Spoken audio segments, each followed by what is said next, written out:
সাগরের মাঝখানে এক পাহাড়, ওই পাহাড়ের উপরে বসে 500 বছর টানা আল্লাহর ইবাদত। দিনে আর রাতে একবার করে নিচে নামতেন। সেখানে আল্লাহ তাআলা পাথরের ভেতর থেকে তার জন্য মিঠা পানির ব্যবস্থা করে দিয়েছেন, আর একটা ডালিম গাছের ব্যবস্থা করে দিয়েছেন। সকালে নামলে একটা টসটসে ডালিম, রাতে নামলে টসটসে ডালিম। এগুলো খেয়ে খেয়ে 500 বছর সে আল্লাহর ইবাদত করেছে। আল্লাহর দরবারে কিয়ামতের কঠিন ময়দানে যখন লোকটা হাজির হয়ে যাবে, আল্লাহ বলবেন 500 বছর ইবাদত করছে তো আমার দয়ায় আমার বান্দারে জান্নাত দাও। এই বান্দা বলে বালবি আমালি, আল্লাহ তোমার দয়া লাগবে কেন, আমি আমার আমল দিয়ে জান্নাতে যেতে চাই। আল্লাহ বলবেন তাই, ঠিক আছে, তোমার 500 বছরের ইবাদত এক পাল্লায় রাখো। আর আল্লাহ বললেন আমি যে দয়া করে সৌন্দর্য দেখার জন্য তোমার দুটা চোখ দিয়েছিলাম, দুটা নয় একটা চোখ আরেক পাল্লায় রাখো। রাখা হবে, দেখা যাবে ওই 500 বছরের ইবাদত হালকা হয়েছে, আর মুহূর্তের মধ্যে আল্লাহর দেয়া একটা চোখের নেয়ামত ভারী হয়ে গিয়েছে।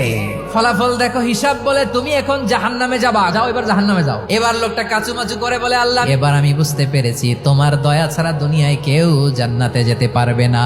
হুজুরের কথাগুলা যদি ভালো লেগে থাকে তাহলে ভিডিওটা শেয়ার করে চ্যানেলটা মন থেকে সাবস্ক্রাইব করে রাখবেন।